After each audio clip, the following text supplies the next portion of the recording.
ಮಳೆಯಿಂದಾಗಿ ಗದ್ದೆಗಳಲ್ಲಿ ನೀರು ನಿಂತು ಬೆಳೆಗಳು ನಾಶ, ರೈತರು ಕಂಗಾಲು. ಬೆಳೆ ಪರಿಹಾರಕ್ಕಾಗಿ ರೈತರು ಸರ್ಕಾರಕ್ಕೆ ಮನವಿ. ಮುಂಗಾರು ಮಳೆಯಿಂದ ರೈತರ ಬೆಳೆ ಹಾನಿ. ಮುಂಗಾರು ಹಂಗಾಮಿನಲ್ಲಿ ಸುರಿದ ಮಳೆಯಿಂದ ಬೆಳೆ ಹಾನಿಯಾಗಿದ್ದು ಬೆಳೆ ಪರಿಹಾರ ನೀಡುವಂತೆ ರೈತರು ಆಗ್ರಹಿಸಿದ್ದಾರೆ. ಬೆಳಗಾವಿ ಜಿಲ್ಲೆ ರಾಮದುರ್ಗ ತಾಲೂಕಿನ ಹುಲಕುಂದ ಗ್ರಾಮ ಪಂಚಾಯಿತಿ ವ್ಯಾಪ್ತಿಯಲ್ಲಿ ಬರುವ ಕಮಕೇರಿ ಗ್ರಾಮದ ನಿವಾಸಿಗಳು ಯಲ್ಲಪ್ಪಗೌಡ ಪಾಟೀಲ್, ವೆಂಕಣ್ಣ ಅಪ್ಪಾಜಿ ಪಾಟೀಲ್, ವೆಂಕಣ್ಣ ಅರ್ಜುನಪ್ಪ ಪಾಟೀಲ್, ಗುಂಡಪ್ಪ ವೆಂಕಣ್ಣಪ್ಪ ಅರಸೇಕೆರೆ 4 ಜನ ಸೇರಿ ಒಟ್ಟು 25 ಎಕರೆ ಜಮೀನಿನಲ್ಲಿ ಮಳೆ ನೀರು ನಿಂತಿದೆ. ತಾಲೂಕಿನಲ್ಲಿ ನಿರಂತರವಾಗಿ ಮಳೆ ಸುರಿಸುತ್ತಿರುವ ಹಿನ್ನೆಲೆಯಲ್ಲಿ ಭಾರಿ ಪ್ರಮಾಣದ ನೀರು ಹರಿದು ಬಂದಿದ್ದು ರೈತರ ಕೃಷಿ ಜಮೀನುಗಳು ಕೆರೆಯಂತಾಗಿವೆ. ಹುಲಕುಂದ ಗ್ರಾಮ ಪಂಚಾಯಿತಿ ವ್ಯಾಪ್ತಿಯಲ್ಲಿ ಬರುವ ಕಡೆಯ ಗ್ರಾಮ ಕಮಕೇರಿ ಗ್ರಾಮದಲ್ಲಿ ಭಾರಿ ಮಳೆಯಾದ ಹಿನ್ನೆಲೆಯಲ್ಲಿ ರೈತರು ನೀರಿನಲ್ಲಿ ತೆಗೆಯುವ ದೃಶ್ಯ ಒಂದೆಡೆಯಾದರೆ, ನೀರಲ್ಲಿ ನಿಂತು ಮುಸುಕಿನ ಜೋಳ, ಉಳ್ಳಾಗಡ್ಡಿ, ಹೆಸರು, ಗುರೆಳ್ಳು, ಬೆಳ್ಳುಳ್ಳಿ ಬೆಳೆದ ಬೆಳೆಯಲ್ಲಿ ನೀರು ನುಗ್ಗಿ ಬೆಳೆ ನಾಶವಾಗಿದೆ. ರೈತರ ಕಣ್ಣಲ್ಲಿ ನೀರು ತರಿಸಿದೆ. ಅತಿವೃಷ್ಟಿ ಅಥವಾ ಅಕಾಲಿಕ ಮಳೆಯಿಂದಾಗಿ ಬೆಳೆ ನಾಶದಿಂದ ರೈತರು ಆರ್ಥಿಕವಾಗಿ ತೀವ್ರ ಸಂಕಷ್ಟಕ್ಕೆ ಸಿಲುಕಿದ್ದಾರೆ. ಬೆಳೆ ನಷ್ಟಕ್ಕೊಳಗಾದ ತಕ್ಷಣ ಸೂಕ್ತ ಪರಿಹಾರ ಬಿತ್ತನೆಗೆ ಸಹಾಯವಾಗುತ್ತದೆ.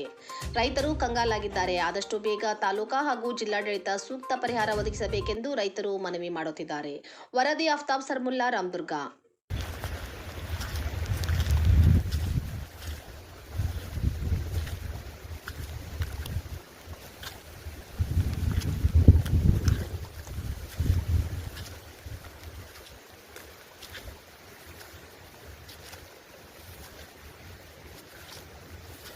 ಈ ಸರ ಬೆಳೆದ ಈರುಳ್ಳಿ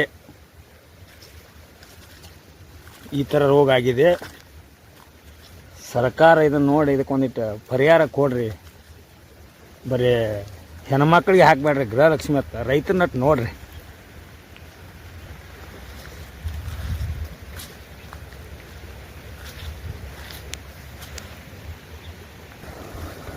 ಮಳೆಯಿಂದಾಗಿ ರೈತರು ಗಾಡಿಲೇ ಹೆಚ್ಚಿಗ್ಯಾರಿ.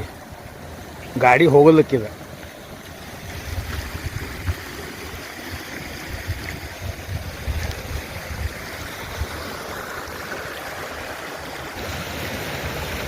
ಈ ಕಡೆ ಬರೋದು ಮ್ಯಾಗೇರಿ ನೀರ,